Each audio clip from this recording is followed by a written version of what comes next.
Saludos gente de YouTube, el día de hoy les presento un nuevo episodio de esta gran historia. Espero que lo disfruten y que la compartan para que más personas puedan conocer de este fanfic tan increíble. Únicamente recordar que no soy dueño ni creador de las franquicias, personajes o historias. Sus derechos a sus respectivos creadores. Ahora sí, sin más, espero que disfruten de esta historia. Yo nunca juego con cerillos. ¿Por qué nos ordenó marcharnos? ¿Por qué no solo llamo a saltear? ¿Quería que los tres estuvieran a solas sin que nadie los molestara? ¿Por qué Momonga estaba gritando? Eran las preguntas que acosaban la joven mente de Aura. La pequeña guardiana corría a través de los largos pasillos del 9º piso. Le faltaba el aliento, estaba sudando, y sin embargo, podía sentir un frío recorriéndole el cuerpo. Avanzaba preocupada mientras se esforzaba por escuchar lo que pasaba en la sala del trono, que cada vez se encontraba más lejos. Pronto un pensamiento estúpido llegó a su mente: no cerré las puertas, tonta. Susurró para sí misma la guardiana. Aura quería pensar en qué hacer en una situación como esta. Para empezar, no quería creer que los seres supremos estuvieran peleando, pero si fuera así, no quería que se lastimaran entre ellos, no quería interceder, no quería enfrentarlo, ni siquiera quiso escuchar a Momonga gritar, y le daba miedo recordar esa aura que lo cubría cuando entraron. Le daba miedo ver al amable Overlord enojado. Aura intentaba aclarar su mente, deseaba saber en qué debía hacer en una situación como esta, pero ahora en todo lo que podía pensar, era en esas estúpidas puertas. One-chan, el grito de su hermano, sacó a Aura de sus pensamientos. Y al voltear, la guardiana se encontró con el rostro torcido de su pequeño hermano, quien se encontraba llorando. «Me duele, One-chan», le gritó, casi suplicante. Al verlo con esa expresión de dolor y miedo, Aura lanzó a su hermano hacia sus manos, y siguió corriendo, ahora con su gemelo en brazos. Mare, quien aún mostraba estar sufriendo, se quitó su guante y reveló que su pequeña mano se encontraba hinchada y tenía un tono morado. ¿Está rota?, se preguntó la elfa oscura al ver aquella herida. Tras quitarse el guante, Mare, el druida, recitó un hechizo simple y curó sus heridas. ¿Cuánta fuerza use para dejarlo así?, se preguntaba nerviosa la hermana. El no medir su fuerza con la persona que amaba era prueba de que la guardiana estaba preocupada. Y mientras avanzaba por los largos pasillos, la elfa oscura maldijo su propia inmadurez e inexperiencia. Envidió entonces las prodigiosas mentes de Albedo y de Miurge, quienes seguramente sabrían qué hacer. Pero si alguien tan torpe como Aura se encontraba a los tres seres supremos peleando, ella. Aura agitó su cabeza intentando sacar las ideas extrañas de ella. Y entonces la guardiana maldijo su inmadurez y falta de experiencia. Experiencia, esa palabra resonó fuerte en la mente de Aura. Ella misma no sabía qué hacer, no entendía cómo debía actuar, pero quizás la guardiana con más experiencia en combate encontraría una forma de tratar con los seres supremos sin tener que tomar un bando, podía que incluso pudiera evitar un enfrentamiento. Tomó a aquella molesta vampira como la luz de su esperanza, y a partir de ese momento corrió con la mente en blanco, mientras intentaba llegar hasta donde se encontraba su otra hermana. Dentro de la antigua habitación del alquimista, una valquiria sangrienta se encontraba vigilando a la demonio maldita que esperaba su juicio. Albedo, quien tenía prohibido tocar cualquier cosa dentro de la habitación, jugueteaba con las ropas prestadas del amigo, mientras tenía una expresión de aburrimiento en su cara. ¿Por qué se encontraba tan tranquila?, se preguntó saltear al ver a la súcubo. Pero como buena guardiana, ella no preguntaría nada a su prisionera, así como nunca intentó medir con palabras con sus enemigos. «Tengo que cumplir con mi deber», se repetía la vampira, mientras reprimía su deseo de preguntarle a Albedo por qué había hecho todo lo que hizo el día de hoy. «Yo amo Momonga», saltear y dijo casualmente la súcubo mientras jugaba con la cinta roja de sus ropas. «Silencio, Albedo», respondió la vampiro como respuesta. Su grito no nació de los celos, o por la pelea que habían tenido sobre quién sería la esposa de Momonga. Saltear simplemente no quería escuchar a Albedo decir que todo lo había hecho por el amor que le tenía a Momonga. Saltear sentía que si escuchaba un «lo hice por amor» perdería todo el respeto que tenía por la coordinadora de los guardianes. La vampiro reconocía el buen trabajo que hacía Albedo, la consideraba capaz y muy inteligente, por lo que imaginarse que una mujer así podría dejarse llevar por sus sentimientos, aun si eso significaba olvidar su deber, le causaba asco. Acostumbrada a estar en primera línea, Saltear descubrió hace mucho tiempo que su muerte era necesaria. Cada vez que peleaba contra aquellos extraños humanos de poderes descomunales, Saltear sabía lo que estaba protegiendo, y se sentía orgullosa de ello. Por lo que si algún día, un NPC o un guardián, se atreviera a poner sus sentimientos por encima del deber para salvarlo, ella mataría al insensato con sus propias manos. Si mi muerte los mantiene a salvo, con gusto moriré luchando, era el pensamiento que mantenía viva a Saltear mientras combatía a las interminables hordas de enemigos. Pero entonces, Albedo, ignorando la advertencia, habló. «Yo sé que tú amas a Momonga», dije que guardara silencio. «Albedo, ¿pero lo amas porque es un no muerto? ¿O acaso es porque es un ser supremo?», preguntó Albedo con una sonrisa. «Cállate», Saltear no tenía órdenes de golpear a Albedo, pero el deseo de hacerlo se volvía. «Ve dentro de tu corazón, analiza esos sentimientos, y una vez descifres por qué sientes eso, sé que harás lo correcto». «¿Por qué dices eso?», Saltear ya no se dignó en responderle a la súcubo, pero le inquietaban mucho sus preguntas. Ciertamente. ¿Por qué amaba a Momonga? Los dos eran no muertos, y Saltear tenía ciertos gustos excéntricos. ¿Pero era solo por eso que lo amaba? ¿Tan solo por sus fetiches? ¿Tan solo por su apariencia? ¿Y si lo amaba por ser un ser supremos? Entonces, ¿por qué no podía sentir lo mismo por los dos que habían vuelto? Saltear notó una sonrisa de satisfacción en Albedo. ¿Qué es eso? ¿Qué significa esa sonrisa? ¿En qué demonios estás pensando? Albedo, se decía dentro de su mente. Tocaron la puerta. Saltear lo ignoró. No tenía las órdenes para abrir. Los golpeas se hicieron más fuertes. Se le había dicho que sería llamada cuando tuviera que volver a la sala del trono, y dado que Momonga se encontraba justo en la consola, lo más lógico sería que el propio Overlord la contactara por un mensaje. La persona que golpeaba la puerta parecía estar histérica. Pero Saltear no abriría a nadie que no fueran los seres supremos. Por su orgullo, por su deber, no abriría mientras. «Saltear, abre la puerta», gritó agitadamente Aura. Dentro de su voz había miedo. La puerta se abrió. Saltear la abrió. «¿Qué sucede?», preguntó asustada la vampiro sangre pura. Aura se encontraba llorando, parecía desesperada. Y esos ojos desolados parecieron brillar ligeramente cuando encontraron a Saltear. Aura intentó bajar su voz para que Albedo no la escuchara. Casi como un lamento, la guardiana del 6º piso dijo preocupada. «Van a pelar, tenemos que llevarla, por favor». Saltear, Aura estaba apretando los dientes. «¿Qué hacemos?», preguntó desesperada. El corazón frío de Saltear le dolió al ver en ese estado a su pequeña hermana. En una fracción de segundo, entendió lo que la pequeña le quería decir. «Cuando lleguemos haz lo que yo haga», le susurró Saltear a la pequeña guardiana desesperada. Saltear volteó al interior de la habitación, y con desprecio absoluto, observó a Albedo. «¿Tú planeaste todo esto?», se preguntaba la vampira mientras veía aquella maldita sonrisa dibujada en la cara de la súcubo. Portal, una puerta maldita se abrió en el aire dentro de la habitación. Saltear tomó las cadenas de Albedo y la arrastró hacia el portal, mientras hacía una señal a los elfos oscuros para que la siguieran. Saltear apretó con fuerza su lanza, a diferencia de Aura, la vampiro sabia que hace. Dependiendo de lo que se encontrara, ella. Pero Roncino-sama, Bukukuchagama-sama, denme fuerzas. Suplicó la guardiana del primer piso. Momonga se encontraba sentado en completo silencio. El Overlord observó su propia mano con detenimiento, como si le desconcertara lo que veía. ¿Cuánto tiempo había pasado desde que se cortó las uñas? ¿Cuánto hace que no sentía esa necesidad compulsiva por lavarse las manos? Todas esas cosas eran trivialidades, pero al darse cuenta de esas cosas, Satoru Suzuki se sintió más cerca de Momonga, y más lejos del humano que sentía, aún era. Gritar no era un acto humano. Gritar era incorrecto, era equivocado para cualquier niño que tuviera más de 8 años. Un acto molesto y estigmatizado. ¿Cuántas veces durante sus primeros años de infancia a Satoru Suzuki le dijeron que no gritara? ¿Cuánto hace que no lo hacía? Entonces, ¿qué había sido aquello? Sentado en el trono, esperando a que volvieran las guardianas, era todo lo que Momonga se preguntaba. Ciertamente, el comentario de Tachme lo enfureció, pero esa furia no era muy diferente a la que sentía día con día. La verdad era que en otro momento, una de sus compañeras de trabajo le había dicho algo, tanto o más hiriente que esto.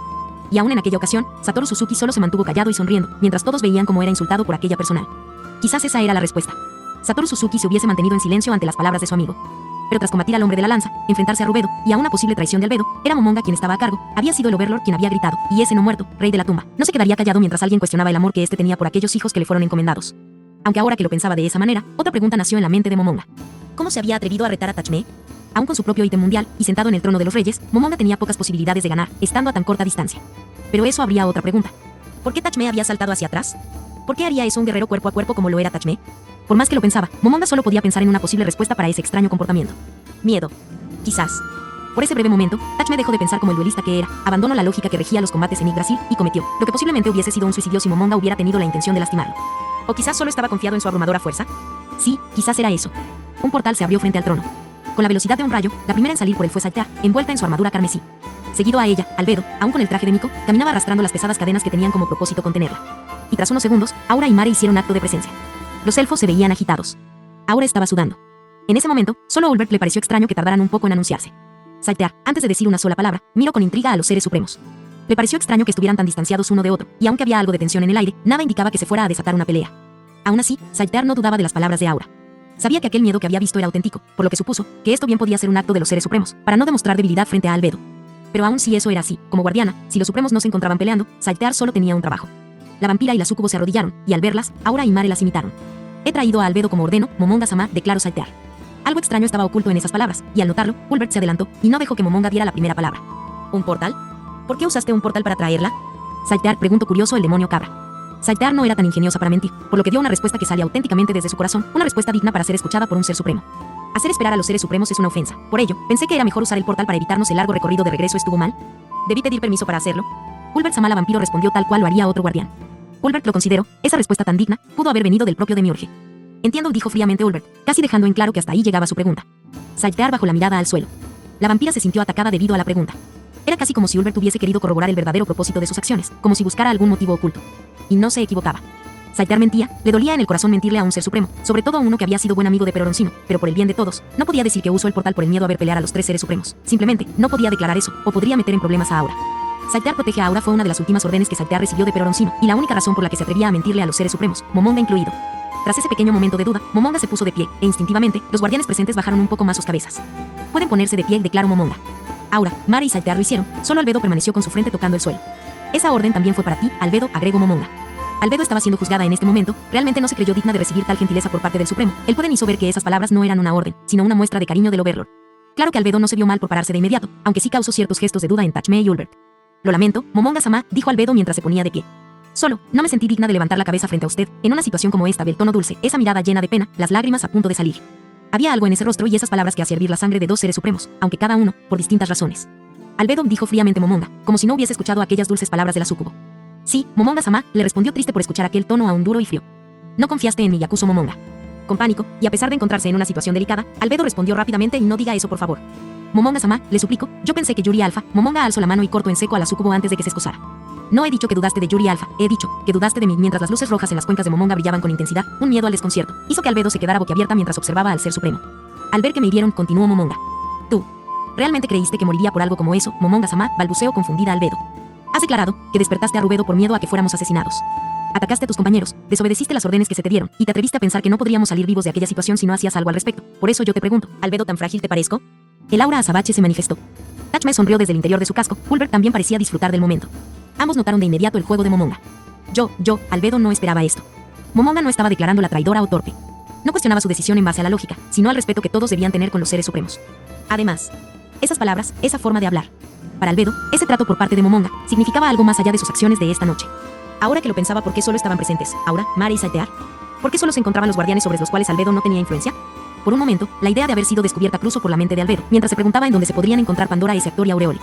Yo no creo que Momonga sea débil. Momonga-sama es fuerte, tan fuerte que ninguna de las creaciones de los seres supremos podría jamás hacerle frente. Pero, ridículo, se escuchó decir al Overlord. Albedo se mostró a cada momento más desesperada. La paranoia crecía al igual que su miedo. No había planeado este escenario, y no comprendía el comportamiento de Momonga, que hasta hace un rato parecía ser compasivo. Claro que Albedo no tenía manera de saber que esta era la forma del Overlord, para mostrarle a Tachme que podía ser cruel y castigar a esta guardiana. Es ridículo que intentes excusarte con palabras, cuando tus acciones ya han dado testimonio de tus pensamientos. Albedo, has dudado de mi juicio y de mi fuerza, y si no es por eso, ¿qué otra razón tendrías para despertar a tu hermana? Aún contra mis deseos, Albedo estaba temblando, ya no lo dudaba, había sido descubierta.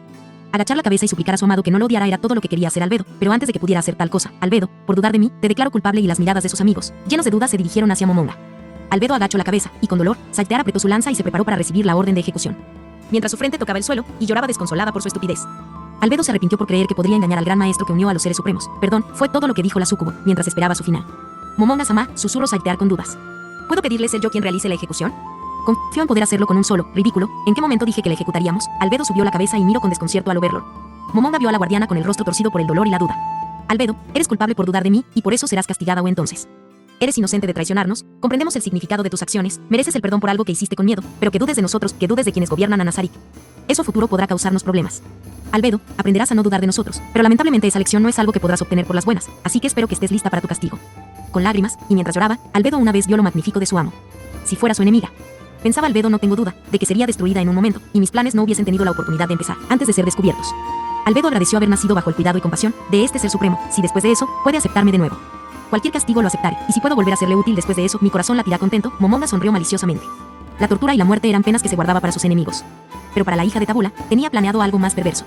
Un anciano líder de la teocracia tomaba su té de la tarde cuando sintió que le llegaba un mensaje. Aquel hechizo fácil de espiar y poco confiable era rara vez usado por los militares, y era aún más entre los altos mandos de la teocracia. Sin embargo, el cardenal aceptó el mensaje que le llegaba, puesto bien podría ser una amenaza de un enemigo que conociera su nombre, o el mensaje de algún aliado desesperado.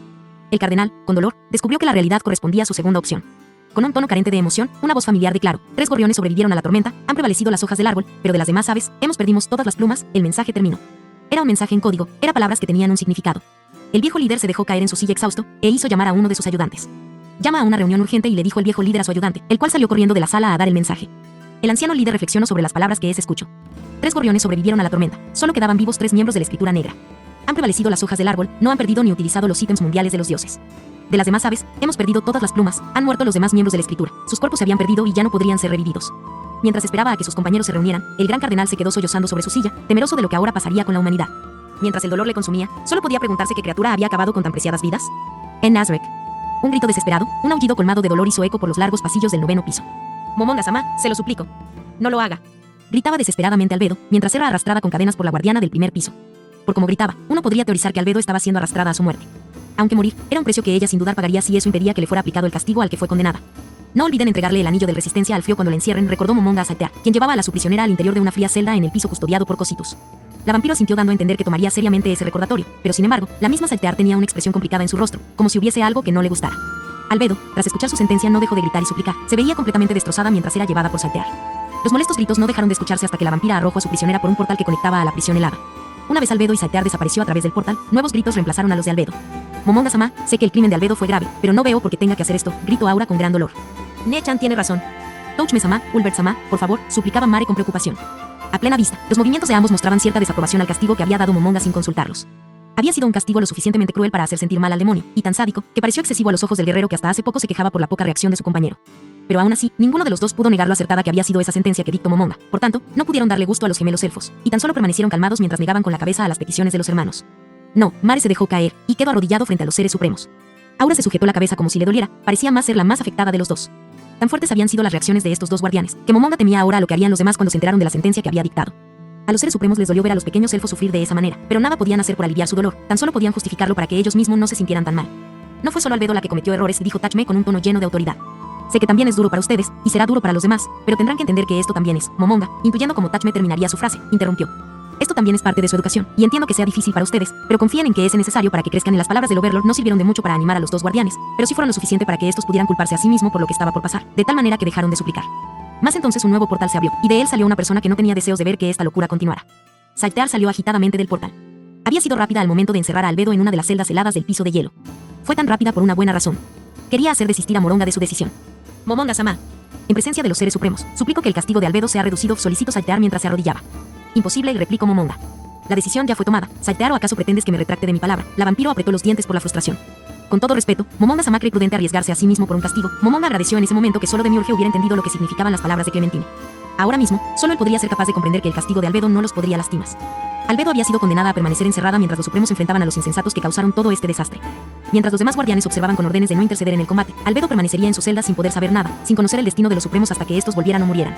Ese era el castigo de Albedo. Un castigo que era un sinónimo de desesperación. Cuando los argumentos desaparecieron y solo quedaron los gritos, Momonga observó con tristeza a los guardianes del primer y sexto piso. Estaban claramente desesperados y deseosos de impedir que los seres supremos llevaran a cabo tan peligroso acto por un momento. Momonga incluso creyó que sería obligado poner a los tres bajo un nuevo juicio de traición, pues se veían capaces a todo, con tal de que sus amos no tomaran tal riesgo. Pero al final demostraron tener menos valor que Albedo. Cuando Momonga se vio molesto, tanto Saltear como los hermanos elfos se mostraron sumisos y temerosos. No aceptaron lo que querían hacer los supremos, pero comprendieron que no podían hacer nada para detenerlos. Tras recibir la orden de irse de la sala del trono, los hermanos elfos se levantaron llorando, pero Saltear, antes de marcharse, declaró: Momonga-sama, esta es su decisión, lo entiendo, pero no respeto que se expongan a tales riesgos solo por darle una lección a Albedo. Lo respetes o no, no hay nada que puedas hacer para cambiar la situación. Sí, tiene razón, no tengo idea de cómo detenerlo, y por lo que veo, Aura y Mare tampoco, pero afortunadamente, nosotros no somos los únicos guardianes en la tumba y informaré a todos los guardianes de área y piso. Buscaremos la forma de detener eso, en otro momento. Momonga hubiera tenido miedo. Si esas palabras hubiesen venido de otro guardián, Momonga estaría preocupado. Pero el ver que la guardiana tomaba decisiones propias y se atrevía a retar, hacía que Momonga se sintiera contento por la maravillosa guardiana que su amigo le había dejado. Hasta ahora todos los demás guardianes habían obedecido ciegamente las órdenes que se les daban, incluso Mare y Aura. En esta situación desesperada solo lloraban. Emocionado tras escuchar esas palabras, Momonga solo podía aguardar emocionado para saber a qué brillante conclusión llegarían los guardianes para afrontar esta situación. Pero por más que le gustara la situación, Momonga no podía permitir que otra guardiana realizara acciones que pudieran confundirse con una traición, por lo que debía quitarle el poder a Saltear en este momento, aunque eso significara restarle valor a la conclusión a la que ella sola había llegado. Momonga rió. En ese caso, Saltear, veamos qué tan lejos puedes llegar con esto. Y la vampiro sangre pura observó confundida a su amo. No entendía por qué este se veía tan feliz pese a la declaración tan ruin que la guardiana había hecho. No se dio cuenta de todo el poder que Momonga le arrebataría con simples palabras. Saltear Bloodfallen, guardiana del primer, segundo y tercer piso. En el nombre de Ain Soal Gaun, te ordeno que informes a los guardianes de piso y área. Les ordeno que vengan a mí con un mejor plan. Los reto a encontrar una forma de detenerlos. Los ojos del Overlord brillaban, eran testimonio de su poderío. Ahora, pueden retirarse. Saltear quedó con la boca abierta, sorprendida por el movimiento que su amo se había hecho. Los hermanos elfo dejaron de llorar. Saltear había mostrado valor y determinación al hacer tales declaraciones contra los seres supremos, pero Momonga, al hacerlo una orden, le quitó a Saltear toda la fuerza que ese acto le había dado. La vampiro sonrió con emoción, extasiada miró al hombre que adoraba, aquel que le había recordado que no era más que una esclava bailando en la palma de su amo. Al convertir la rebelión de Saltear en una orden, liberó a la vampira de su crimen y le arrebató cualquier poder o credibilidad que la guardiana hubiera ganado.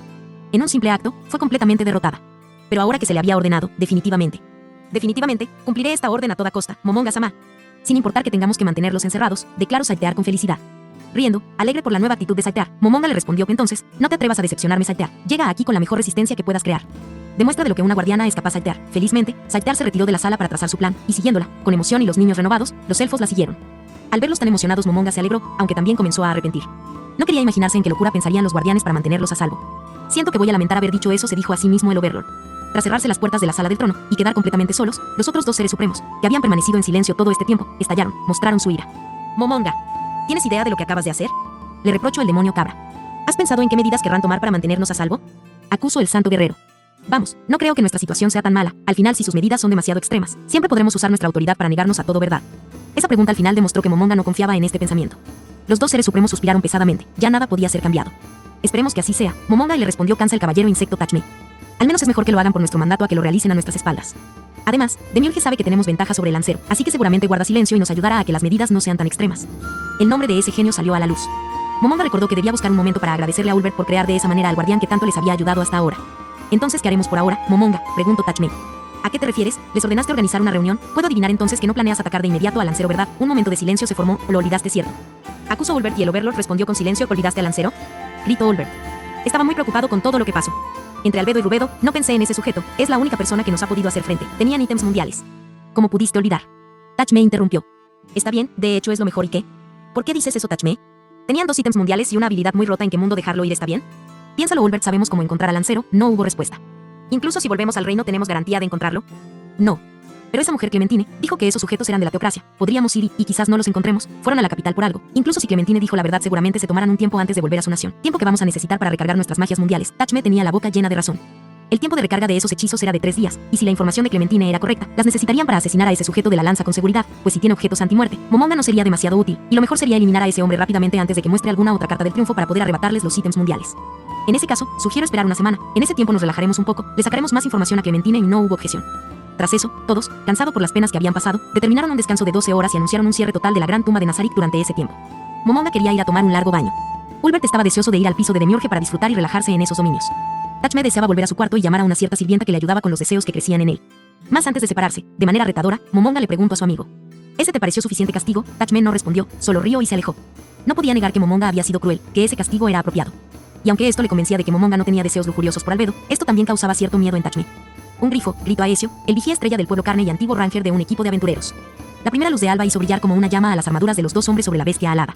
Las personas que escucharon el grito del vigía hicieron tocar las campanas para convocar a la campeona de carne. Debido a las órdenes de una mujer llamada Entoma Basilisa Z, quien les escribió una carta, los aventureros vigías debían de tocar las campanas ante un ataque, y tenían órdenes específicas para enfrentar escenarios especiales. Un ejemplo de esto era el cómo debían actuar contra un mercenario solitario o un grupo de soldados intentara invadir carne, en cuyo caso los aventureros debían tocar las campanas y convocar a Henry. Y si la amenaza fuera demasiado grande, incluso debían apoyarla en la batalla. Pero en el caso de enfrentar a un enemigo alado, Aesio miró el pergamino que tenía en sus manos. Contenía el hechizo, mensaje, que debía dirigir a esa mujer llamada Entoma en situaciones como esta.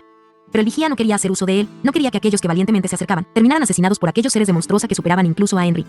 Mientras sujetaba el pergamino, el exaventurero rogó porque esos valientes estúpidos bajaran, así al menos tendría la oportunidad de terminar prisioneros cuando fueran derrotados por Henry. Bajen, bajen, suplicaba a Aesio. En un último momento, hizo algo que bien pudo costarle la vida si hubiera sido escuchado por un sirviente de sus captores. Bajen, gritó con fuerza. Y con una sonrisa vio como los valientes invasores perdían altura. Eso alegró de enorme manera a Aesio, pero también le preocupó qué clase de bastardo con tan buen oído montaba sobre aquel grifo, se preguntó. Dado que el enemigo alado se volvió terrestre, Aesio no llamó a esa mujer llamada Entoma, y solo se limitó a ver lo que le era habitual. Observó a Henry salir de su casa aún bostezando, lista para enfrentar a los valientes estúpidos que deseaban retar a la mujer que venció al legendario capitán guerrero Gasef. Si quienes atacaban fueran mercenarios comunes, serían derrotados por Henry en un parpadeo, se les ataría y posteriormente serían llevados por aquella hermosa mujer llamada Solution hacia un lugar desconocido. Pero por las finas armaduras que llevaban, sumado al hecho de que viajaban en un grifo, parecía que esta vez, a Henry no le sería tan fácil enfrentar a estos tipos. Aesio bajó rápidamente de su puesto y se puso al lado de la que por ahora era su líder. Buenos días, Henry, buenos días, respondió mientras se frotaba los ojos. ¿Quiénes son esta vez? Parecen ser soldados. Henry bostezó largamente y contestó. Los mercenarios atacan a medianoche, los asesinos durante la madrugada, y ahora tenemos soldados atacando a primera hora de la mañana. Es como si esas personas tuvieran algo en contra de dormir, y Aesio rió, aunque podría parecer una broma. Henry realmente sufría por lo poco que llegaba a dormir debido a los ataques, que siempre eran nocturnos. Henry, gritó un joven de cabello rubio. Era el mismo muchacho que salía de su cabaña cubierto de hierbas cada vez que sonaba la campana. Firea. Una vez reunidos los dos protectores oficiales del pueblo, dado que ambos se habían subordinado a esos 3 monstruos, Aesio informó a Henry y Infidea del número de enemigos y sus cualidades. Eran tan solo 3 contando al grifo, un número demasiado pequeño, pero lejos de relajarse, esa cifra tan baja preocupó a Henry, pues la última vez que un grupo tan pequeño los atacó, Clementine barrió el piso con todos. Los invasores y Henry se encontraron a 500 metros de la entrada al pueblo carne. Y recién cuando pudo ver tan cerca a los enemigos, Aesio silbó y llamó a todos los aventureros que aguardaban. Esa acción había sido motivada por los escudos grabados en las armaduras negra y plateada del enemigo. ¿Los conoces?, le preguntó a Henry después de ver la fiera mirada en el exaventurero. A uno de ellos, respondió. Aesio observó al caballero perfecto de armadura negra, aquel que no llevaba casco y tan solo tenía una espada colgándole de la cintura. Reconocía ese cabello rubio y esos ojos tan azules como el mar. Era sin lugar a dudas el hijo de un noble del Imperio Barut, un genio de la espada a quien el emperador de aquella nación había obsequiado una armadura de adamantina encantada. Se llama Nimble, es uno de los 4 caballeros imperiales de Barut, y respondió con algo de preocupación en su voz. Quizás en otras circunstancias Aesio hubiese mencionado los extraños materiales de los que estaban hechos esa espada y armadura, pero parecía irrelevante cuando se comparaban con el extraño equipo que tenía Henry, por lo que le pareció irrelevante comentar los equipos. Además, aunque apreciaba a la joven, Aesio estaba interesado en ver un combate entre estos, y seguramente también lo estarían sus demás compañeros. El resto de los aventureros llegaron, y aunque el jinete del grifo parecía asustado, Nimble solo sonrió lleno de confianza y declaró: mi nombre es Nimble Arteonok, uno de los 4 caballeros imperiales al servicio del emperador Kirnif Rune Farlo del Nix. Y he traído un mensaje a nombre de mi señor, para aquellos que gobiernan estas tierras. Tras declarar aquello, el caballero quedó en silencio y esperó respuesta. Henry miró de manera complicada al caballero. Algunos de sus enemigos se habían presentado en el pasado, pero era la primera vez que llegaba uno con un nombre tan largo, y que encima parecía esperar una respuesta. Primero, Henry se esforzó en entender. Tras rendirse con eso, intentó recordar el nombre que le había mencionado a Aesio. El combate no había empezado y Henry ya había perdido el primer asalto. Ah, esto.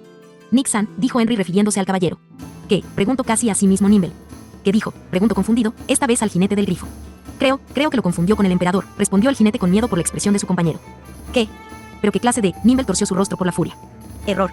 Mi nombre es Nimble, y he traído un mensaje en nombre del gran emperador Kirnif Rune Farlo del Nix. Henry sonreía, pero su mirada estaba vacía.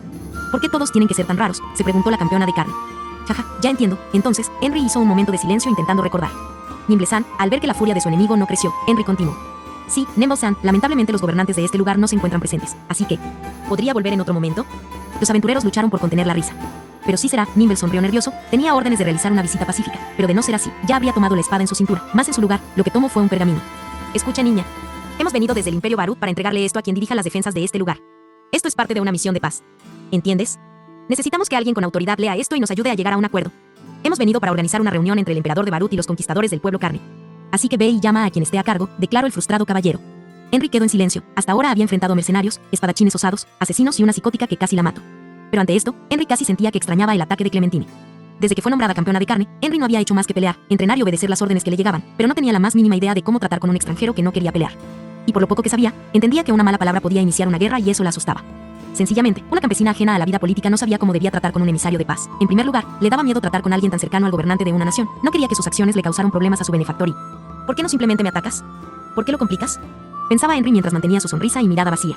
La vista era hermosa. El ver al noble caballero frustrado intentando lidiar con la guerrera inepta en asuntos políticos pareció sumamente gracioso a los aventureros. Pero por mucho que lo disfrutaran debían ayudar, querían ganar el favor de sus captores. Aesio dio un paso al frente. Caballero imperial de Barut, Nimble Ark. Se encuentra usted en presencia de Henry Mott, la campeona de pueblo carne, nombrada por los grandes gobernantes de estas tierras, Ainz o Ali Gonzama, quienes lamentablemente no se encuentran presentes. Nimble vio desaparecida su frustración. Su rostro expresó sorpresa mientras se cuestionaba el título de campeona que le estaban atribuyendo a esa chica. Cabello rubio, vestido blanco, pelo atado en un trenza, entre 15 y 16 años. Se repetía Nimble mientras analizaba a la joven. Un rostro inocente y una apariencia general que recuerda a una princesa guerrera, pensaba Nimble mientras recordaba aquella descripción que debía conocer cualquier espadachín. Ahora mismo estaba frente a la persona que venció a Gazef. Esta era la primera vez en su vida que Nimble, uno de los 4 poderosos caballeros de Barut, era usado como un mensajero. Dado que era el hijo de un gran noble, aun como un recluta jamás se vio obligado a cumplir con trabajos de tan baja categoría. Sin embargo, debido al destino de esta carta, el caballero había suplicado tomar el lugar del escriba que vendría. Fueron su orgullo como espadachín y duelista lo que lo motivaron a realizar el largo viaje hacia una pequeña aldea que no valía ni siquiera una fracción del oro que había costado su espada.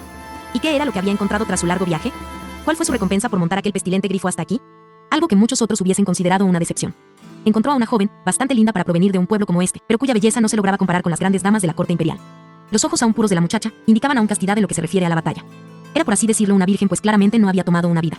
Y sin embargo, Nimble, gracias a una compañera suya, había aprendido a no confiar en las apariencias, y tras decepcionarse por lo poco intimidante que esa chica se veía, pudo ver que sus ropas y su arma eran tesoros que iban más allá de lo que cualquier aventurero de rango adamantina poseería. Lo que tenía debía ser definitivamente un equipo de leyenda, algo que uno esperaría encontrarse en las bóvedas de una antigua fortaleza custodiada por dragones. La chica, que a simple vista parecía una inocente campesina, era transformada en una guerrera al solo portar esas prendas. No. Había algo más en ella. Nimble podía ver cómo todos los aventureros parecían confiar en ella.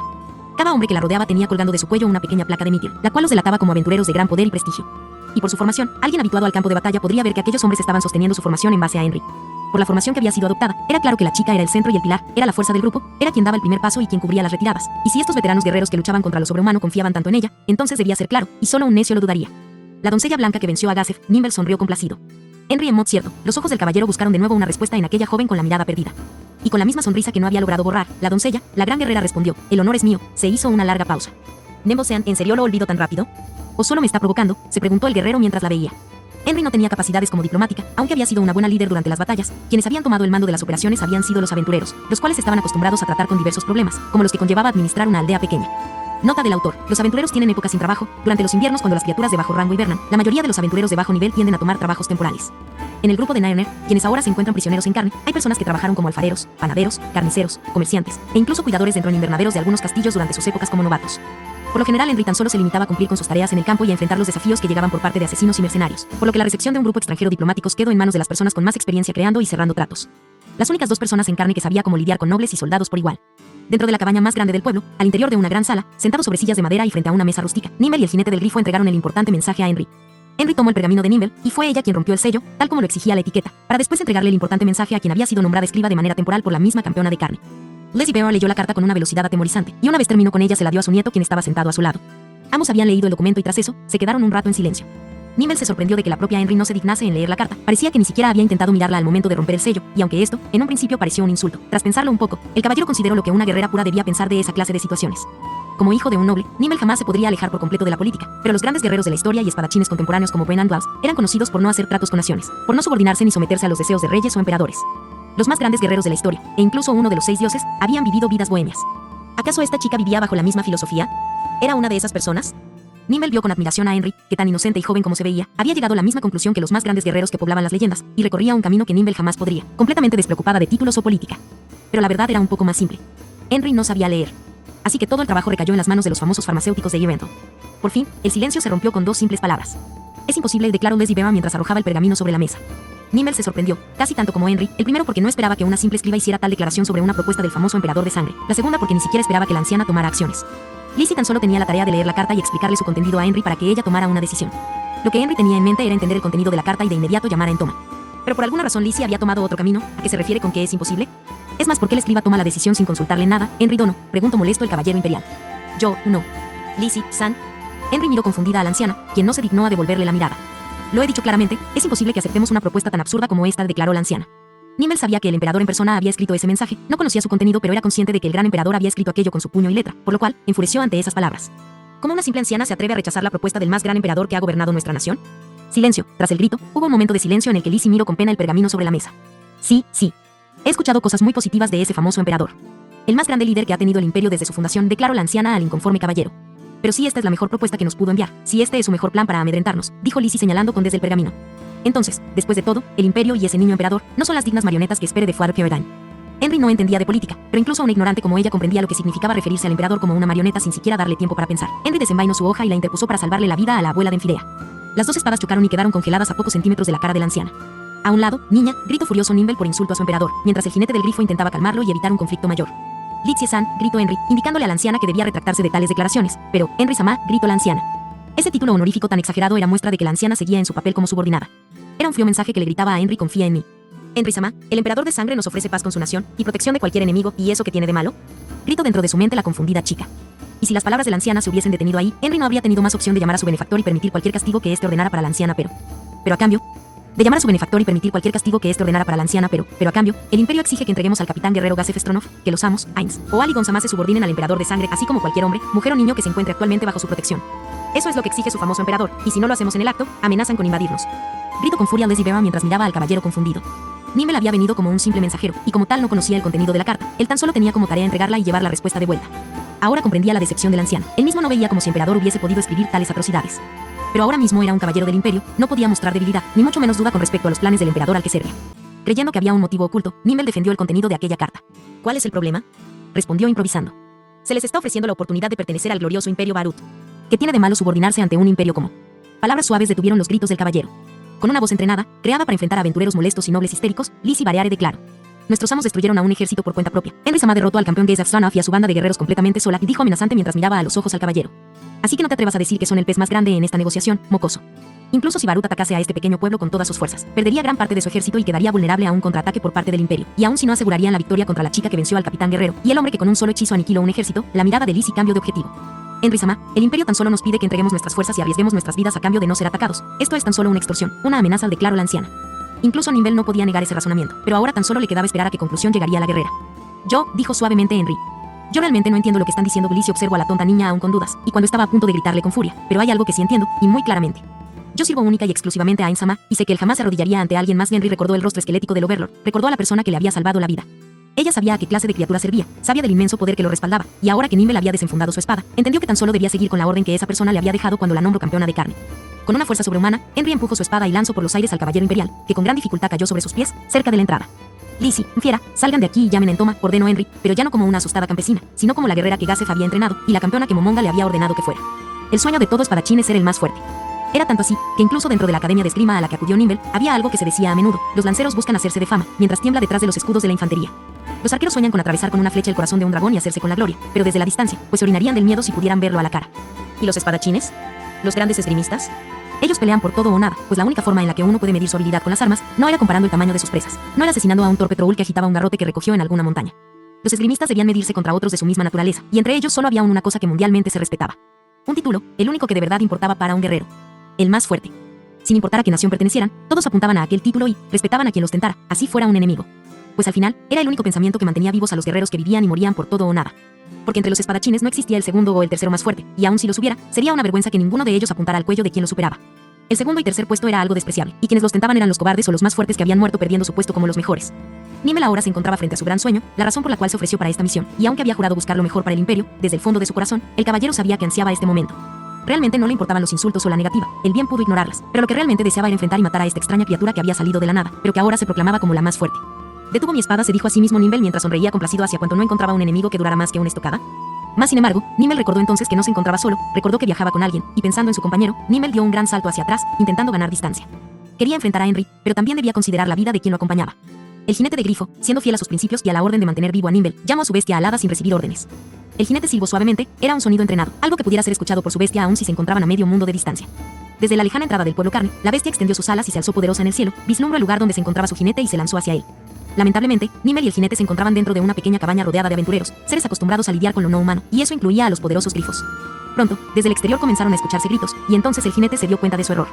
Bola de fuego, disparo certero, electroshock. Gritaron poderosamente 3 aventureros, y seguido a los gritos se escuchó un lamento.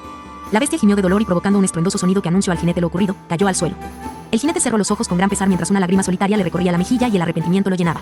Había cometido una estupidez al tener la falsa idea de que podrían escapar todos juntos. Había olvidado a los aventureros y las placas de mitril que colgaban de sus cuellos. Sin importar el ángulo en que quisiera verlo, el jinete solo podía verse a sí mismo matando a su amigo.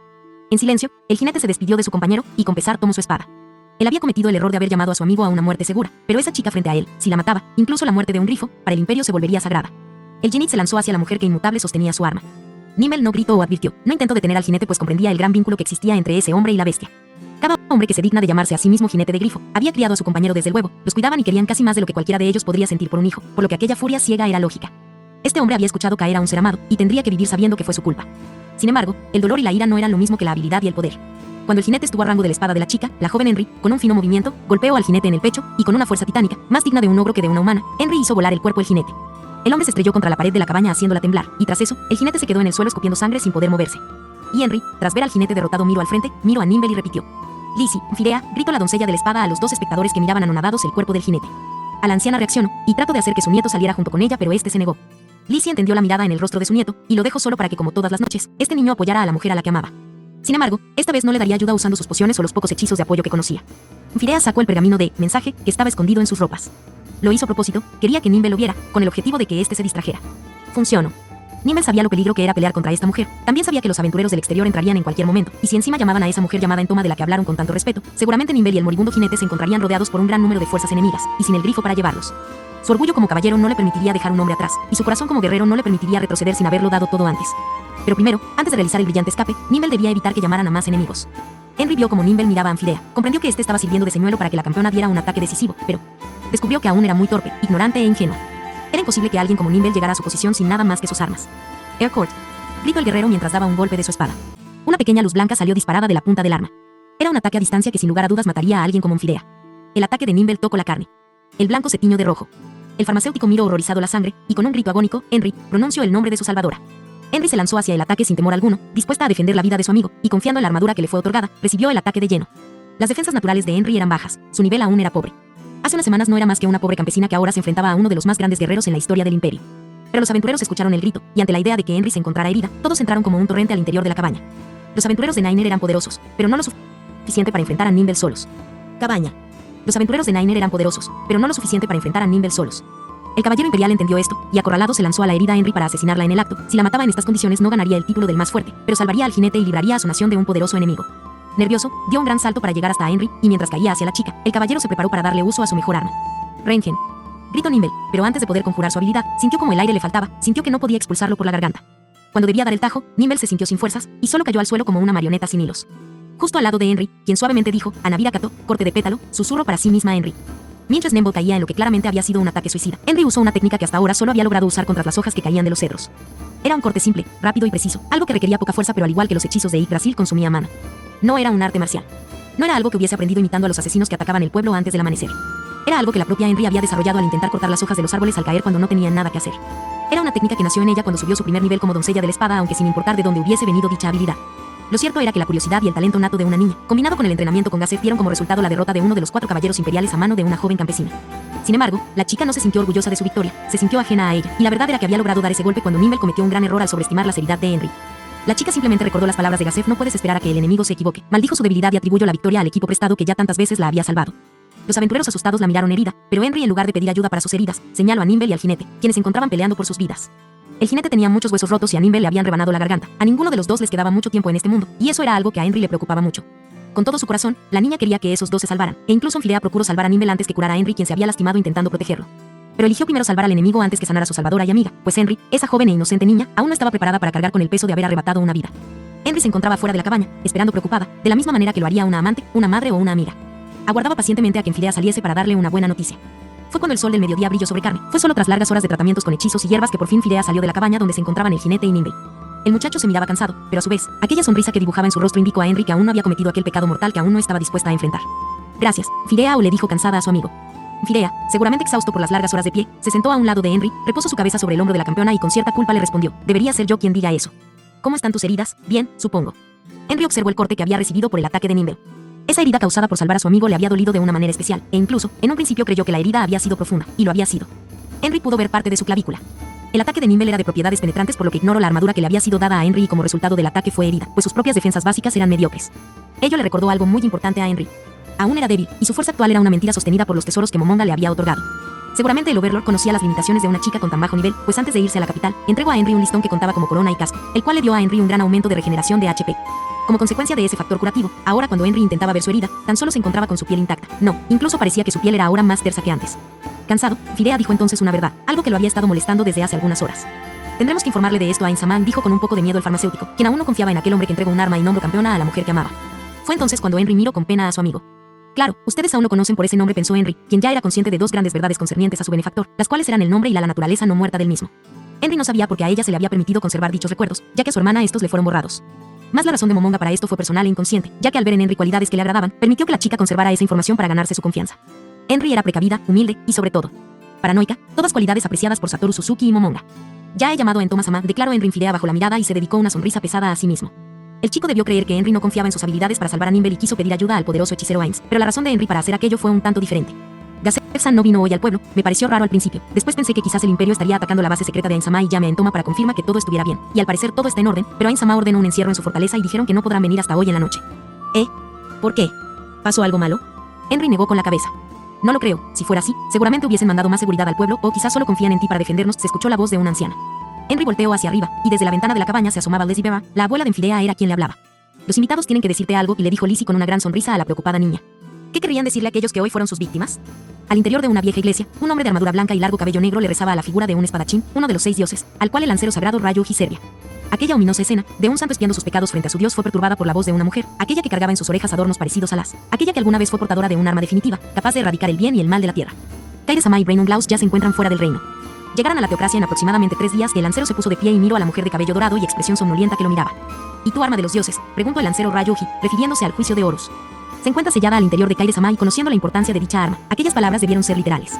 Ahora estamos solos e indefensos frente a enemigos ocultos que ya nos vencieron y aventureros que no comprendemos, dijo sonriendo la mujer. Estamos completamente expuestos, como niños ante la tormenta, abandonados sin nadie que nos proteja. El lancero sonrió pesadamente. Lo entiendo, estamos en una mala posición, pero no por eso debe ser tan negativa, y le respondió riendo. Sí.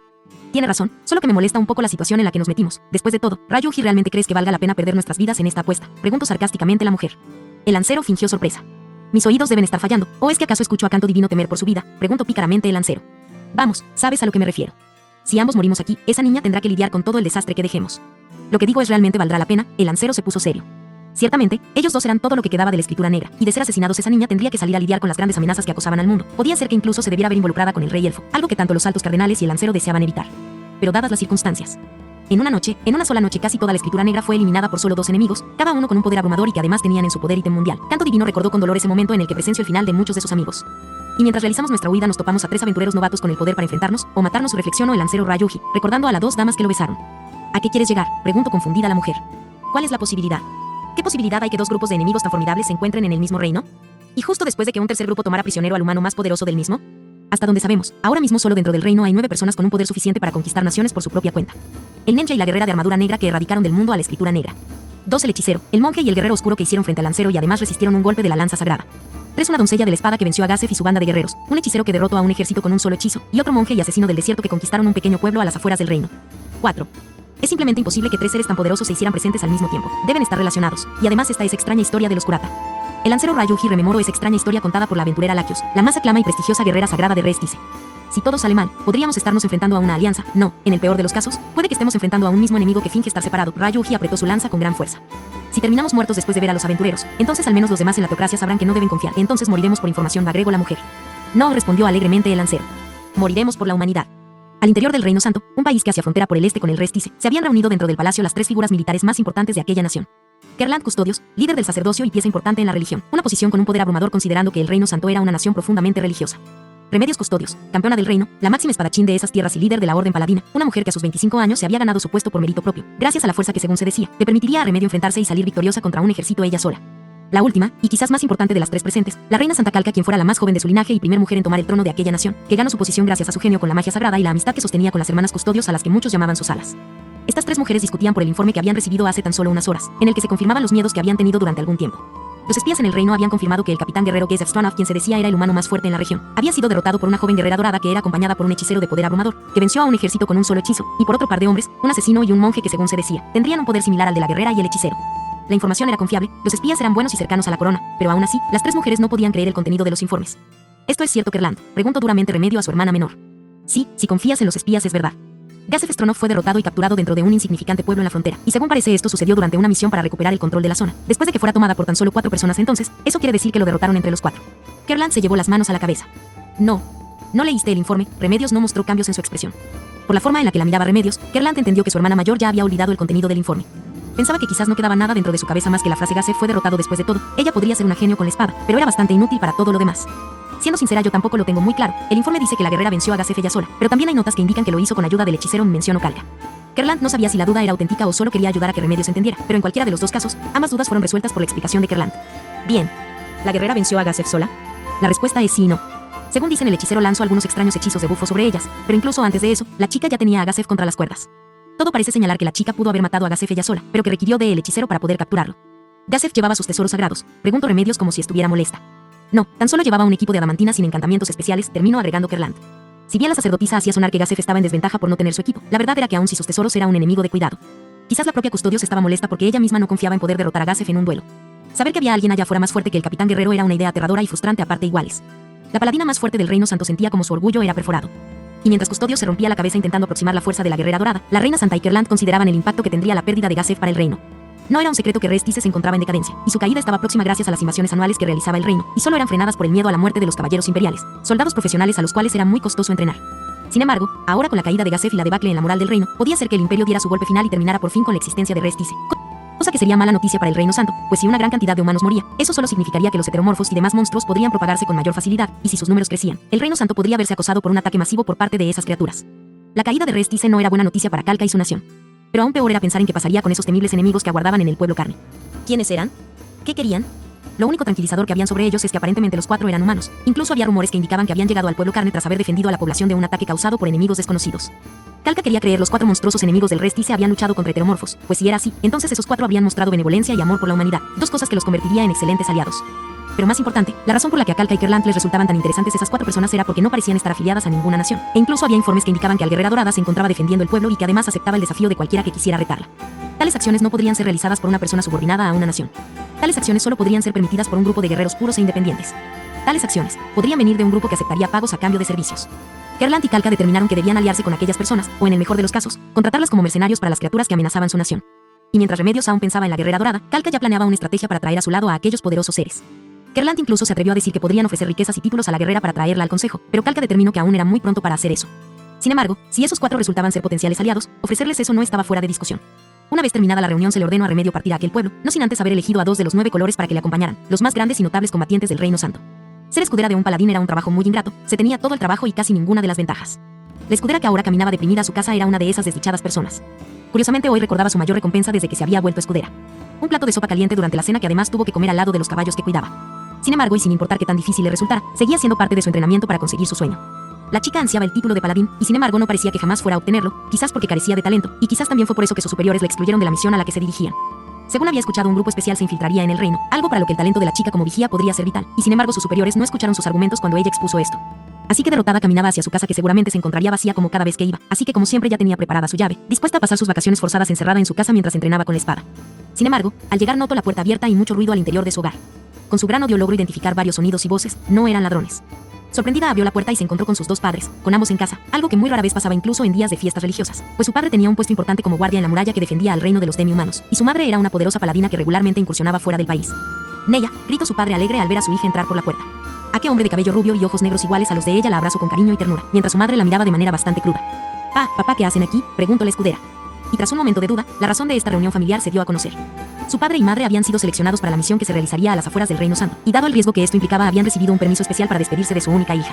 A Neya Bajara se le había negado el permiso de permanecer en el cuartel y había sido enviada a su casa para que pudiera ver a sus padres. Y dado que le sería compartida información delicada, fue por eso que se le había dado el permiso para permanecer encerrada en su hogar. Sin embargo, lo que los altos mandos jamás consideraron era el carácter de sus padres.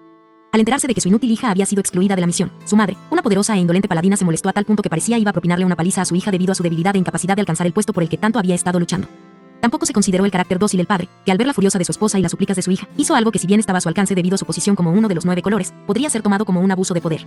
En la capital del Reino Santo, al interior del cuartel de la capital, una incrédula escudera escuchaba pacientemente los gritos dirigidos a ella, y aunque ya estaba acostumbrada a los regaños, sintió miedo al escuchar los gritos de su teniente a cargo, pues este jamás le había gritado algo que pareciera una recompensa. Y por lo poco que estaba logrando entender, eso era lo que el teniente le estaba dando.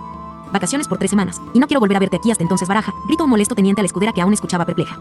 La novata aspirante a paladín, Neya Baraja, estaba recibiendo vacaciones forzadas, algo que ni siquiera sabía que existía hasta este momento, pues cuando los altos mandos del ejército querían deshacerse de alguien durante algún tiempo, la táctica más usada era enviar a dicha persona a los establos, cosa que le habían hecho a Neya ya 5 veces, por lo que la escudera no comprendía bien por qué se le estaba dando este periodo de descanso que era tan importante que debían mantenerla alejada del cuartel durante tanto tiempo. Mientras la escudera procesaba la información que le acababan de gritar, el inflexible teniente le arrojó sus pertenencias con fuerza y sin darle tiempo a replicar, le gritó de nuevo. Pasa con el tesorero por tu paga correspondiente. Buena suerte, Baraja, dijo el teniente, antes de dar media vuelta y comenzar a caminar. La chica de cabello rubio quedó perpleja y aún intentaba comprender las palabras del teniente cuando lo vio a este alejarse y desaparecer entre la multitud. Y ya sin saber bien qué hacer, casi por inercia, Neya dirigió sus pasos hacia las oficinas del tesorero, quizás intentando cumplir la orden que le acababan de dar, pero cuando se encontró a las puertas de la tesorería recordó, pero no me pagan nada. Neya recordó que los escuderos no tenían salario. Con sus pocas pertenencias, la escudera dirigió sus pasos hacia su hogar, no sin antes asomarse por el mercado, donde varias personas comenzaron a verla con desconfianza, algunas incluso susurraban a sus espaldas, y algunos niños con los que la escudera llegaba a cruzar la mirada, corrían despavoridos. Eran sus ojos, la razón por la que todas esas molestas miradas se postraban sobre ella, eran debido a sus ojos negros afilados, con 2 círculos alrededor de ellos. Neya poseía una mirada naturalmente amenazadora, aunque ella se esforzara, siempre parecía estar observando a las personas con alguna clase de resentimiento, y cualquiera que se topaba con esos ojos, se sentía en peligro por aquel negro intenso de su mirada. Neya miró entonces las monedas que tenía en su mano. Era bastante dinero, era todo lo que su padre le había enviado durante el último año. Dado que la escudera no percibía ningún pago, su padre le enviaba todos los meses un poco de dinero para emergencias. Aunque ese poco era lo equivalente al salario mensual de un teniente, algo tan exagerado, que a estas alturas Neya no sabía si este dinero era la forma en que su padre le decía te amo o una protesta silenciosa y costosa para que Neya sintiera culpa abandonara el ejército. Pero en cualquier caso, con este dinero Neya tenía planeado comprar provisiones para encerrarse en casa durante sus forzadas vacaciones y entrenar con la espada sin tener distracciones, pero dado el ánimo del mercado, desistió de la idea. Tras un largo camino a través de la ciudad, Neya llegó a la zona residencial en donde se encontraba su casa, una pequeña mansión sin adornos ni pintura, con un gran muro que la separaba de la calle y el resto de las casas de la zona. Considerándolo mejor, aquel lugar era más una pequeña fortaleza que una mansión. Por supuesto, esta clase de hogar estaba más allá del bolsillo de un escudero, por lo que si bien ella llamaba a esto su hogar, era más bien el hogar de su familia, aunque dado el trabajo de sus padres y el de la propia Neya, este lugar estaba por lo general vacío. El padre de Neya rara vez se encontraba en la capital, y pasaba casi todo su tiempo en su puesto dentro de la muralla de la frontera, donde dirigía a una pequeña unidad. Su madre, por el contrario, muchas veces ni siquiera se encontraba dentro del país. Era muy normal que ella partiera a expediciones en los territorios cercanos a la muralla, donde luchaba con demi-humanos y heteromorfos en su propio territorio. Y por su lado Neya, quien pese a vivir en la capital estaba obligada a permanecer encuartelada esperando órdenes. Sí, este lugar siempre estaba vacío. O mejor dicho, debería estar vacío. Al acercarse a la puerta y sacar su llave, Neya notó voces provenientes del interior. Eran apenas susurros, por lo que la escudera, aun con su buen oído, no podía distinguir bien las voces ni lo que decían. Más estaba segura de que alguien estaba adentro. Y al introducir su llave en la puerta, notó que esta ya estaba abierta. Neya tenía la esperanza de encontrarse con intrusos, ladrones o invasores. Ambas hubieran sido mejor opciones de lo que ahora le aguarda dentro. Neya abrió tranquilamente la gruesa puerta de metal del patio, y en ese momento, una de las personas al interior de la casa salió por la puerta visiblemente contento por encontrarse con los ojos amenazadores de Neya. Solo una persona en este mundo tenía esa clase de expresión al verla. El mismo hombre del que la escudera había heredado su amenazadora mirada. Hola, padre, y saludó Neya al hombre que le esperaba con brazos abiertos. Neya observó a su padre en una posición que no pedía, sino que exigía un abrazo, y aunque la chica hacía todo lo posible por ignorarlo y tan solo darle la mano, aquel hombre conocido por su inquebrantable voluntad y gran valor no parecía que fuera a retroceder, aun si su rival actual fuera su propia hija. Finalmente Neya tuvo que ceder, se acercó a su padre y le dio el cálido abrazo que él esperaba recibir. La forma en la que era abrazada hizo sentir a Neya querida, un sentimiento no muy común dentro de la orden de paladines. El abrazo era empalagoso e incómodo para una mujer de su edad, pero seguramente de no haberlo hecho, su padre se hubiese quedado en la puerta toda la noche esperando. Después de todo, era la clase de hombre que podía permanecer un año en su puesto si se le ordenaba. Me alegra que esté bien, Neya, o susurró dulcemente Pavel Baraja al odio de su hija. El abrazo duró un rato, pero una vez el hombre tuvo suficiente, soltó a su hija y la invitó a entrar a casa, y una vez Neya cruzó el umbral de la puerta, pudo sentir un olor agradable salir de la cocina. Era el olor de un estofado hecho en casa, y dado que no parecía estar quemándose, significaba que no había sido preparado por su madre, a la que Neya encontró de pie en la sala, mirándola con severidad. ¿Qué hace en casa, escudera Baraja?, gritó aquella mujer de cabello dorado, que envuelta en su armadura plateada, montaba guardia en la sala. Neya comparó ambos recibimientos dentro de su mente. Su padre le había recibido con los brazos abiertos y una sonrisa, mientras que su madre le había recibido molesta, y aún después de varios meses de no verla, esta le exigía una respuesta a por qué estaba aquí, y por la forma en la que la llamó, esta claramente exigía no una respuesta a Neya, no como hija, sino como escudera. Había algo cómico en el contraste de situaciones, aunque Neya ni siquiera se atrevería a sonreír cuando su madre la miraba así. Ah, mi teniente al mando me ha dado 3 semanas de vacaciones y me ha mandado a casa, capitana Rena, respondió Neya a su madre mientras le entregaba el documento que justificaba su ausencia en el cuartel. Por la forma en la que respondía Neya, uno pensaría que se dirigía no a su madre, sino a un importante oficial del ejército, y es que lo era. Rena Baraja lideraba una pequeña unidad de paladines, que normalmente dirigía fuera de las murallas.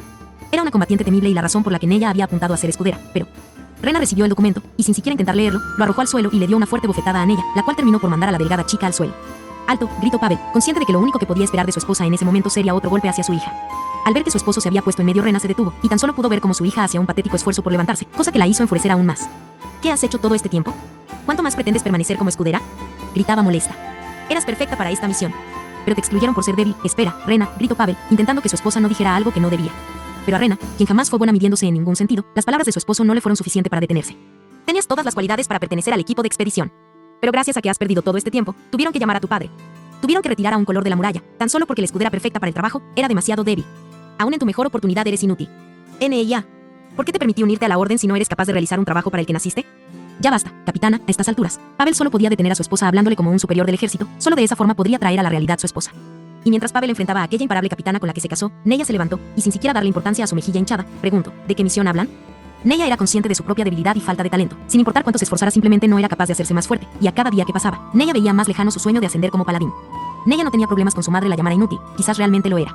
Pero conocía bien a esa mujer, y sabía que ella no le estaría gritando de esta manera, y mucho golpeando con tanta fuerza, sin una buena razón. Ahora que sentía su mejilla arder, la joven chica recordaba que solo en otra ocasión su madre le había golpeado con tanta fuerza, y aquel día fue en el que Neya decidió unirse a la orden paladina, cosa que su madre repudió. Rena era explosiva, y su ira era como el fuego en el verano, fácil de encender, pero pese a todo, necesitaba una chispa para empezar. Rena debía tener una buena razón para golpear de esa manera a su hija, y si bien no le importaba que lo hiciera, Neya al menos quería conocer ese maravilloso motivo por el que su madre se encontraba tan molesta. ¿De qué misión hablan?, preguntó Neya mientras se ponía de pie con la mejilla enrojecida. Ante la pregunta, Rena retrocedió unos pasos, se mostró un tanto indigna. «No sabes por qué te dieron esas vacaciones, ¿verdad?», preguntó Rena a su hija, a lo que Neya negó con la cabeza. Rena entonces miró un momento al vacío como si quisiera ordenar sus ideas, después volteó la mirada como si no pudiera ver a Neya, entonces dio la vuelta y caminó hacia la cocina. Pavel miró triste la expresión de su esposa y decidió seguirla, no sin antes decirle a su hija, «Tenemos que decirte algo importante». Y Neya, confundida y algo asustada por el tono frío en el que su amoroso padre le había hablado, siguió a ambos, y al entrar en el comedor de tamaño exagerado para una familia tan pequeña, Neya se encontró con una pequeña mesa y 3 paltos de estofado servidos sobre ella. Como si ya no le importara a su hija, con la que hasta hace unos segundos estaba tan furiosa, Rena se sentó y se quedó mirando su plato. Pavel tomó asiento e invitó a Neya a imitarlo. La expresión de Pavel se volvió triste y lejana, aquel rostro era parecido al que ponía antes de iniciar una batalla. Aquella dura expresión indicó a Neya que su amoroso padre estaba preparándose para decirle algo difícil. Y en cuando Neya tomó asiento, rápidamente, unas palabras aterradoras salieron de la boca de su madre. «Es posible que muramos en las próximas semanas», se declaró la paladín que había sobrevivido a 37 misiones fuera del muro. Aquellas palabras, aquella no había sido un supuesto, no había sido un quizás, y aunque su madre había dicho que era solo una posibilidad, Neya entendió aquello como una declaración, lo tomó como la predicción inequívoca de una veterana paladín. «Espera, Rena», le gritó asustado Pavel a su esposa mientras veía los ojos confundidos de su hija. «¿Qué sentido tiene ocultárselo? ¿Acaso podemos evitarlo? ¿Acaso no es peligroso el lugar a donde vamos?», replicó Rena con total calma, esperando que su esposo le respondiera. «Esperen», dijo la escudera, interrumpiendo la discusión de la pareja. «¿Irán a una misión juntos? ¿Dónde será?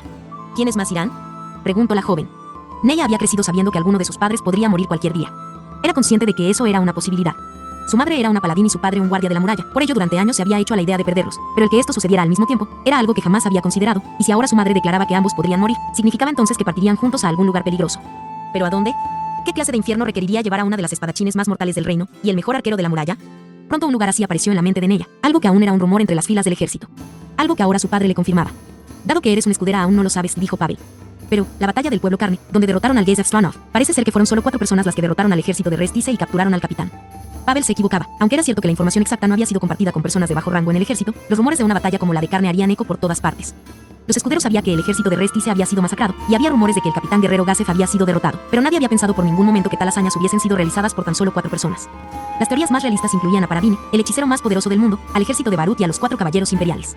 Y sin embargo, según informaron, una chica de más o menos tu edad derrotó a Gasef completamente sola, y con un solo hechizo, el hechicero que lo acompañaba destrozó a casi todo el ejército que habían llevado a ese lugar, comentó Rena mientras recordaba el informe. Imposible fue la palabra que gobernó los pensamientos de la chica. Pues bien sabido era que Gasef era el mejor espadachín en todo el continente, temido y respetado por enemigos y aliados por igual. Algunos incluso se atrevían a teorizar que él era la razón por la que el Imperio Barut no realizaba un ataque definitivo contra Restice. ¿Cómo podría entonces vencerlo a una persona de la edad de Neya? Gasef era alguien temible. Quienquiera que lo haya derrotado debe ser un absoluto monstruo, declaró Rena mientras se perdía en sus pensamientos. Pronto Neya entendió por qué la habían echado del ejército durante 3 semanas. Era tiempo más que suficiente para ir y volver de Restice. ¿Los enviaron?, preguntó Neya, aunque ya sabía la respuesta. Pavel explicó algo que no debía, le reveló a su hija información privilegiada que nadie más debía conocer, y lo hizo porque confiaba en su discreción, confiaba en su juicio, y si llegaban a morir, quería que ella supiera dónde fue y por qué lo hicieron. Pavel le dijo a Neya sobre el pedido de enviar un grupo diplomático, un grupo que no debía ser detectado por las patrullas de Restice, pues si aquel reino en decadencia se enterara del intento de aliarse con esos nuevos enemigos, sin duda las 2 naciones entrarían en conflicto, y el Reino Santo ya tenía suficiente con los demi-humanos y heteromorfos que atacaban la muralla. La Reina Santa convocó a un grupo especial que debía estar conformado por 2 colores y un grupo de guerreros de élite, pero dado que... Rena interrumpió e increpó a su hija. En un principio, se pensó en enviar a Remedios Custodio y su hermana en la misión, complementando el equipo con algún otro color que fuera bueno en combate. Rena siguió explicando que durante una reunión secreta entre los oficiales de la Orden Paladina, se planteó el hecho de encontrar a un buen rastreador que pudiese ayudar en la infiltración del equipo en el reino. Se quería que el rastreador tuviese una fuerte relación con la Orden de Paladines. De esa manera evitarían que otras facciones del Reino Santo se enteraran de este audaz movimiento. Rena también explicó que una gran cantidad de personas mencionaron a la hija de Pavel. Muchos mencionaron a la joven escudera como una persona de ojos y odios excepcionales. Pero dado su bajo rango en la orden, y a que era apenas una novata en el combate, se le consideró inadecuada, y en su lugar se optó por elegir al propio Pavel, quien al ser esposo de una capitana de la Orden Paladina, sería confiable, y menos propenso a filtrar información a otras facciones que se oponían al reinado de Cal Cabezares. Al escuchar la explicación de su madre, Neya tan solo bajó la mirada con tristeza. Ahora entendía por qué su madre estaba tan molesta. Entonces, ¿quería que fuera seleccionada para ir a un lugar tan peligroso?, preguntó la niña a sus padres. Ambos quedaron en silencio. Tenía razón, Rena y Pavel querían que Neya fuera seleccionada para esa misión que rozaba lo suicida, pero no era para ver a su hija marchar a lo que seguramente fuera una muerte anunciada. Tanto Pavel como Rena querían aprovechar este momento para hacer a Neya renunciar a la Orden Paladina, o en el peor de los casos, usar su poder y sus rangos para tacharla de inútil y despedirla. Más ahora, ambos marcharían a aquel lugar, y corrían el peligro de dejar a su hija a su suerte, con el riesgo de que ésta muriera sin el cuidado de sus padres. No, respondió con dolor Pavel. Quería destituirte y tomar tu lugar en la misión, declaró el mejor arquero de reino. La debilidad en ella le había impedido que sus padres la salvaran, y ahora si ella no renunciaba por propia voluntad, era posible que estos dos guerreros murieran, sabiendo que dejaron a su hija en un camino que tan solo le aseguraba la muerte. Es algo natural para un padre proteger a un hijo, incluso si debe pasar por encima de la voluntad del mismo. A Neya le molestaba que sus padres buscaran una excusa para sacarla del ejército, pero a su vez podía entenderlos, por más que eso le doliera. Ambos eran combatientes de primera línea, y solo Dios sabe cuántas vidas vieron apagarse durante sus carreras. Sencillamente, no querían que su hija fuera una de ellas. Y por mantener a salvo a Neya, Pavel y Rena harían lo que fuera, incluso nosotros. Pavel parecía querer buscar las palabras más apropiadas para suavizar algo que seguramente sería horrible. Puedes tener una buena vida fuera del ejército, y le dijo Pavel. La escudera vio a su padre con tristeza, sabía que no mentía. Neya era hija de dos importantes oficiales en el ejército y se encontraban dentro de un país militarizado. Además, sus padres eran austeros, por lo que aún conservaban gran parte de las fortunas que habían amasado con los años. La chica tenía una reputación elevada debido a que era hija de un héroe de guerra y una honorable paladina, e incluso, muchos llamaron estúpida a la niña, cuando ésta eligió una vida en el campo de batalla cuando simplemente pudo haber optado por la vida como casada o escalar socialmente y asegurar su futuro uniendo su familia a una casa noble. Pero esa no era la clase de hija que Pavel y Rena habían criado, y hoy, una parte de ambos lamentaba no haberla hecho un poco más malcriada. La chica comprendía su posición y la suerte con la que había nacido al ser hija de tan maravillosas personas que llegaron tan lejos por su propia cuenta. Neya también entendió por qué su padre le recordaba algo obvio. Antes de irnos, quiero que firmes tu carta de renuncia a la orden, era claramente para persuadirla. Si lo haces, esta casa, la fortuna que tu madre y yo hemos reunido, todo será tuyo, e incluso si volvemos de la misión, queremos que te quedes con todo y vivas tu vida lejos del peligro. E incluso, mientras sea alguien bueno y que te ame, Pavel dijo esto último con un poco de furia y dolor. Puedes casarte con quien gustes, hacer una familia aquí. Ciertamente, Pavel podría morir feliz si sabía que en las habitaciones de esta casa vacía serían ocupadas por sus dulces nietos. Gustoso entregaría su vida si pudiera ver a su hija con una existencia pacífica, rodeada de niños que lo llamaran a el abuelo, aunque le enfurecía entregarle su hija a algún hombre, esa era la vida que quería para ella. Pero si te niegas, nosotros, la amenaza de Pavel salía con dificultad, parecía casi como si sufriera cuando pensaba en ella. Rena no era tan perceptiva o sentimental como su esposo, no le hubiese importado amenazar con cortarle las piernas a Neya si eso la disuadía de permanecer en el ejército, pero sabía lo mucho que a su esposo le dolería decir aquella amenaza que seguramente no funcionaría.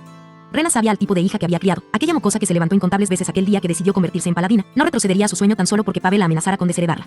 Rena recordaba a esa mocosa que sin importar cuán fuerte la golpeara, se levantaba para retarla. Esa clase de personas no podían ser sobornadas con dinero. Así que la madre apeló a la parte más blanda de su hija, ese sentimentalismo que compartía con su padre. ¿Neya nos odias?, le preguntó fríamente Rena a su hija, impidiendo que Pavel declarase su amenaza. Como lo esperaba, Neya se mostró intimidada por la pregunta y simplemente contestó no. Entiendo, pese a todo, yo tampoco te odio, agregó Rena. Neya, con la mirada baja, sonrió ligeramente, sabía que eso era algo obvio, pero le conmovió de cierta manera que su dura madre se lo dijera. Pero dicho eso, si tuviera que elegir entre tú y mi deber, ¿qué crees que elegiría? Neya conocía bien la respuesta a esta pregunta. Si tuvieras que elegir entre el reino o mi vida, seguramente me abandonarías, dijo Neya felizmente, pues pese a lo cruel que sonara, era algo que admiraba de su madre, su determinación y compromiso le resultaban fascinantes. Exacto, aunque preferiría proteger a más cosas, llegado el momento debo mantener mis votos, pero tu padre, Rena miró con un ligero desprecio a su marido. Él seguramente abandonaría su puesto para ir a salvarte. Pavel no quiso mirar a su esposa, seguramente esta le estaría dedicando una mirada llena de asco. Por eso, llegado el momento, sé que podría morir dándolo todo y estando tranquila. Pavel levantó la cabeza, incrédulo ante las palabras de su esposa, y se sorprendió aún más al ver que aquella dura guerrera estaba sonriendo mientras hablaba de la hipotética acción cobarde de su esposo. Si sé que tu padre está cuidándote, podré darlo todo el campo y morir sin arrepentimiento. Pero, si estoy con tu padre cuando ese momento llegue, estoy segura de que él no correría, se quedaría conmigo para protegerme y entonces ambos moriríamos en el calor de la batalla, porque tu maldita madre no pudo darle la espalda a tu deber. La visión de una pareja muriendo en el cumplimiento de su deber mientras se cubrían las espaldas podría sonar romántico, pero sería triste pensar que ninguno de ellos tendría paz cuando llegase su fin. Si tenemos que preocuparnos por ti, no podremos luchar apropiadamente, y por eso, si es que sientes algo por nosotros, entonces abandona la orden, no jures que lo harás porque sé que nunca cumplirías esa promesa. Abandona la orden esta misma noche.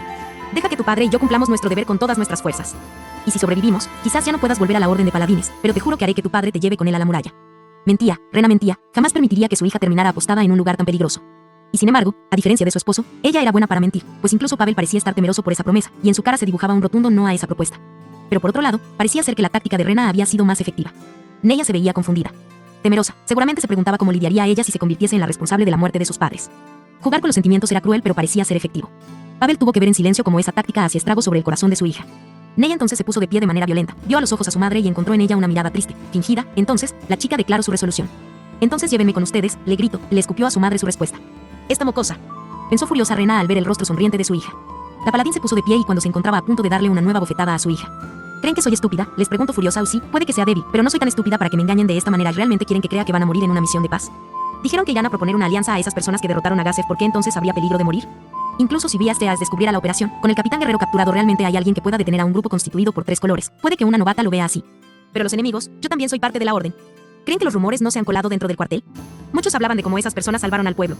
Y tiene lógica. ¿Por qué la Reina Santa mandaría a un equipo con personas tan importantes a un lugar peligroso? ¿Por qué querría hacer una alianza con un enemigo que se haya mostrado hostil? Las personas con las que van a tratar no son un riesgo de muerte, así que dejen de hacerlo parecer así.